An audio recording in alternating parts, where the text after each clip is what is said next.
Harapan bisa membawamu pada kebahagiaan, tapi bisa juga sebaliknya menghancurkanmu. Kalau kamu tidak hati-hati merancang harapan. Jadi jangan sampai senjata yang sakti yang namanya harapan itu berbalik membunuh dirimu sendiri karena kamu tidak pintar mengelolanya. Itulah sifat paradoksnya harapan.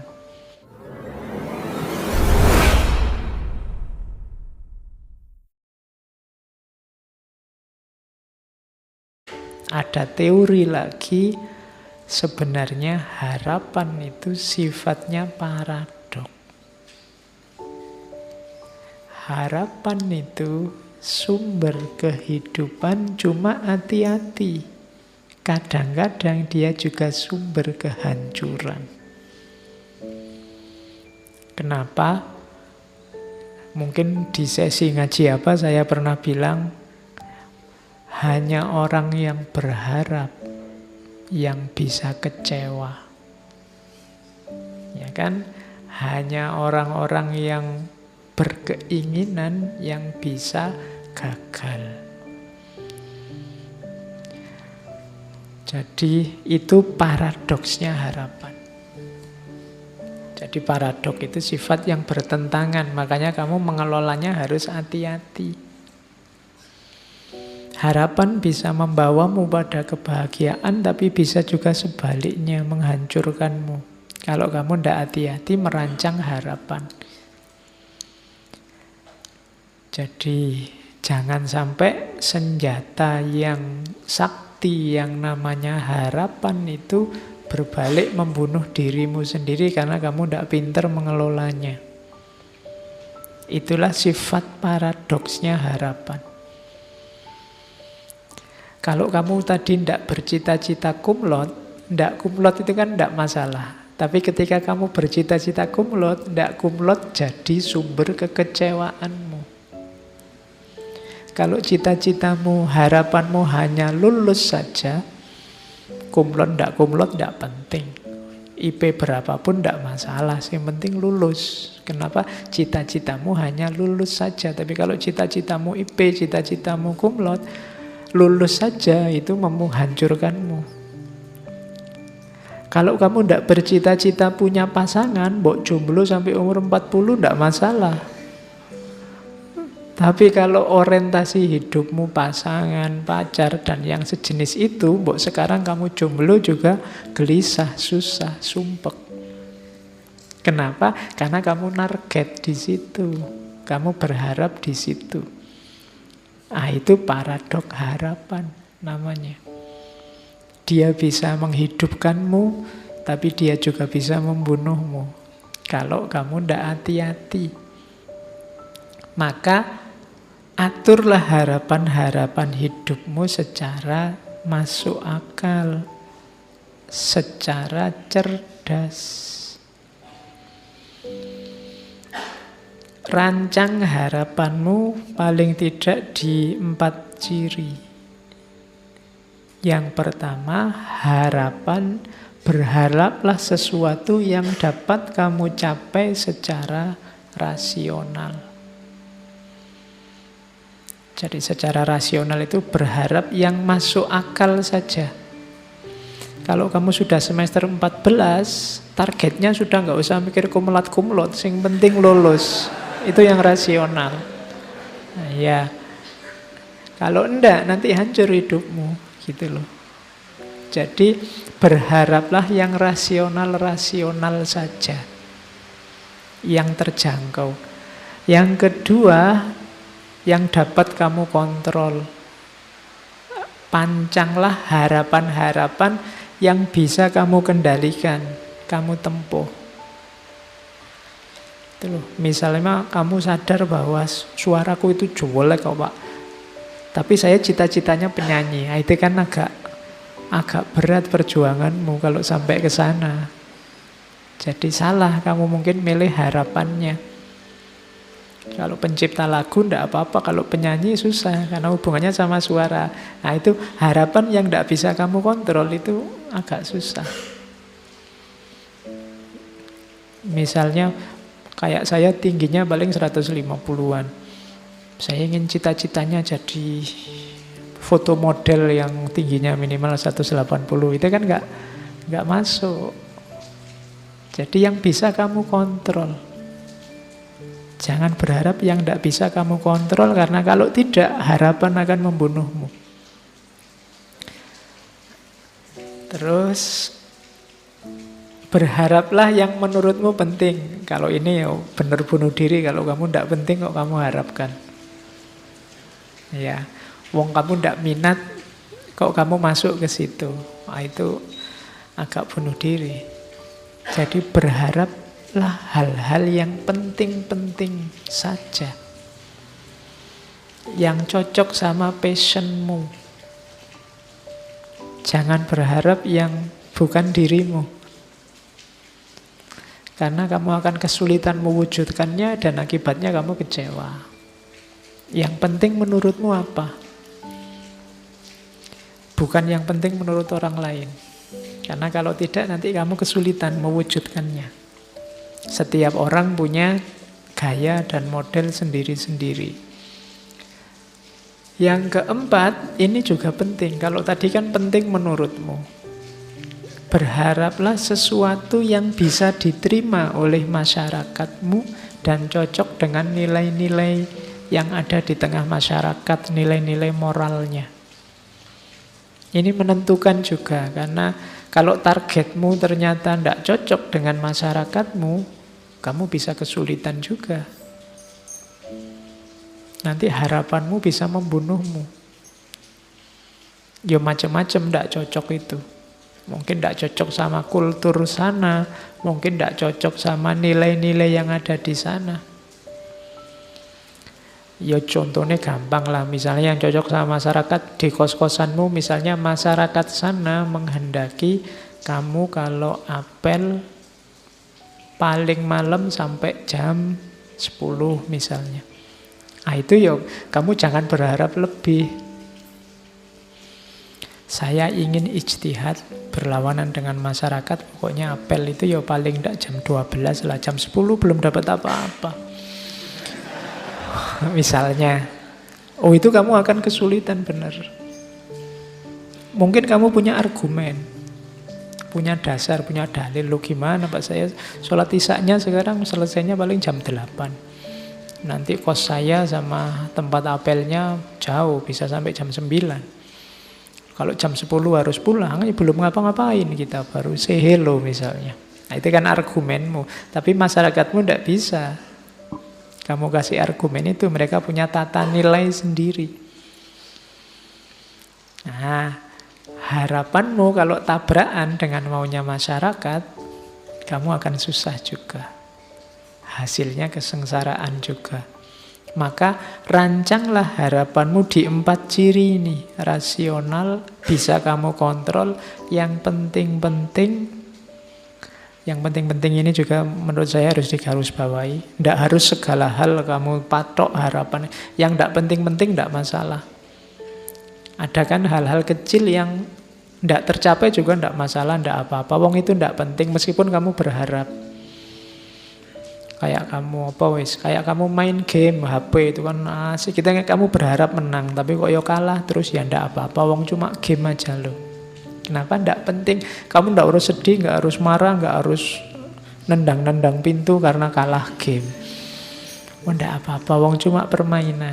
Itu namanya kamu ngerti prioritas. Mana yang penting, mana tidak penting. Ya semuanya kamu harapkan. Misalnya teh ini. Ini kan kamu berharap teh ini segarnya luar biasa. Begitu diminum misalnya.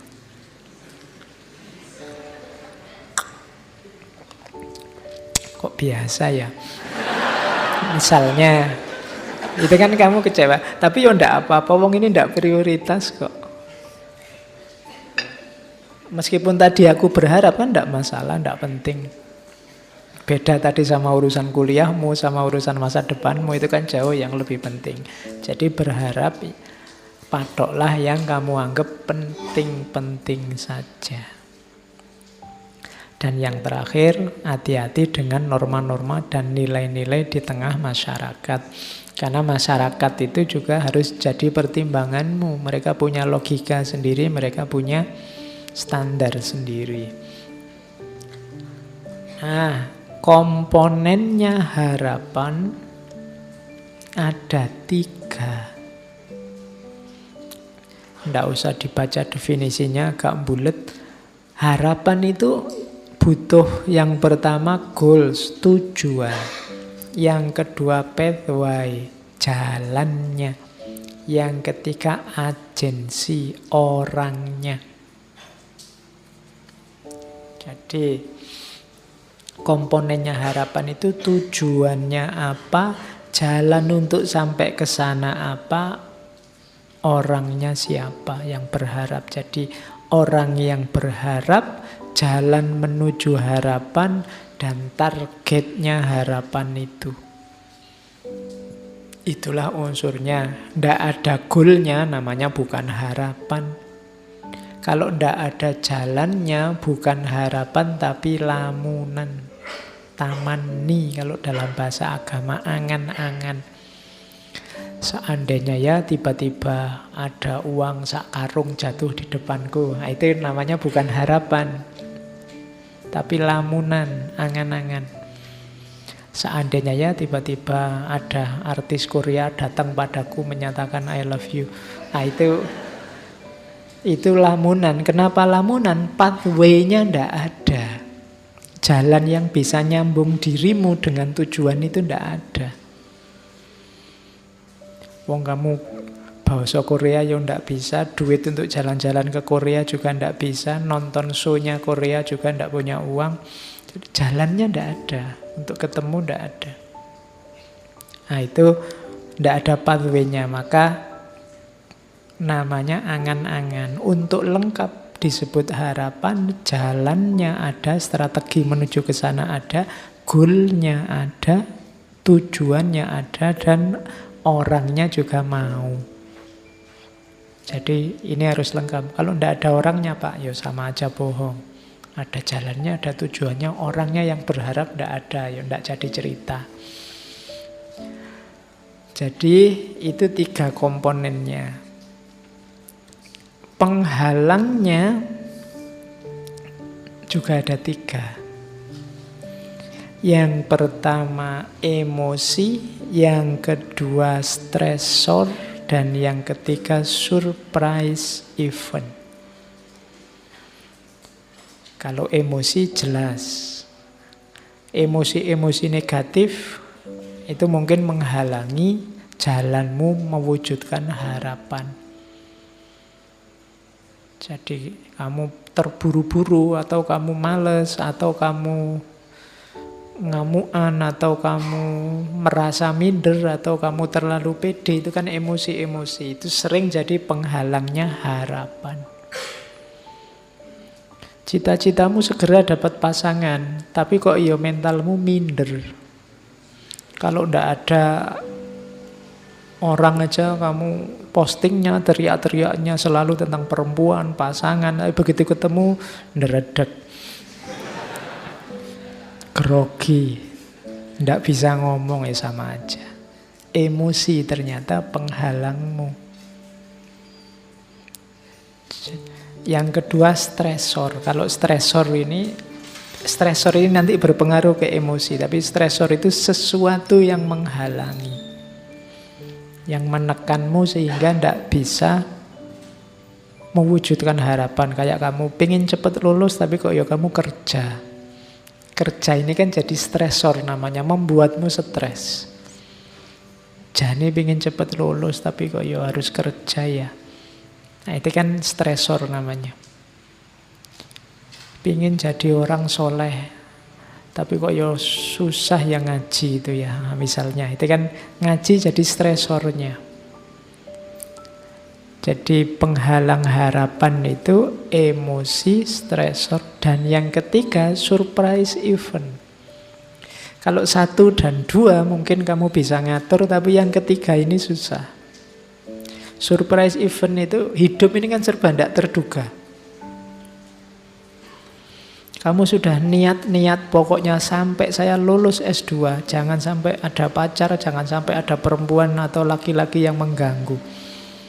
Kok ya dilalah, ada event yang membuatmu jatuh cinta, dia juga oke, sama-sama oke, ini surprise event. Waduh, tadi prinsipnya mau dilanjutkan apa enggak ya? Kalau dilanjutkan kok ya eman-eman. Harapanmu enggak terwujud untuk tidak punya pasangan sampai lulus. Itu namanya surprise event. Kamu ingin IP-mu sempurna tiap semester 4 terus. Tapi kok yang dilalah semester ini kamu bareng sama sakit misalnya. Nah, itu surprise event. Itu juga menghalangi harapan.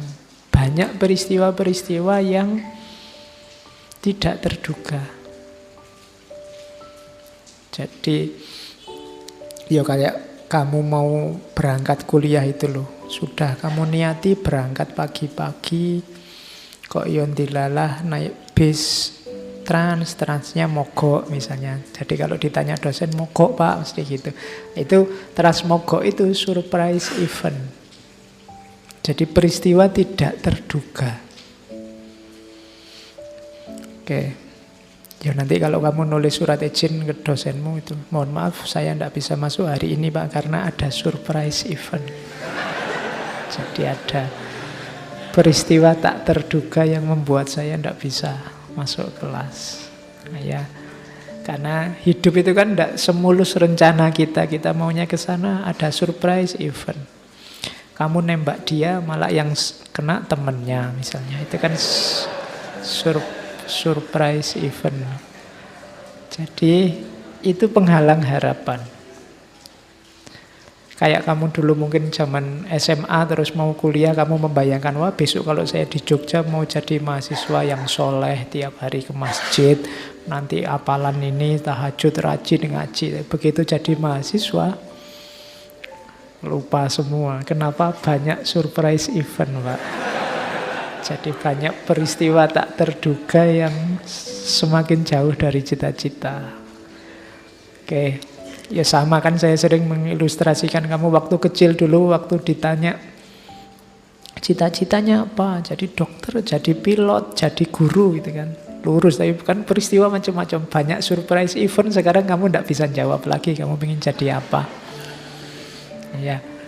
Masa tetap ingin jadi dokter, wong ya kuliah di Usuluddin misalnya. Kan tidak bisa, kenapa? Peristiwanya sudah ganti. Ya masa Usuluddin dokter, dukun mungkin bisa.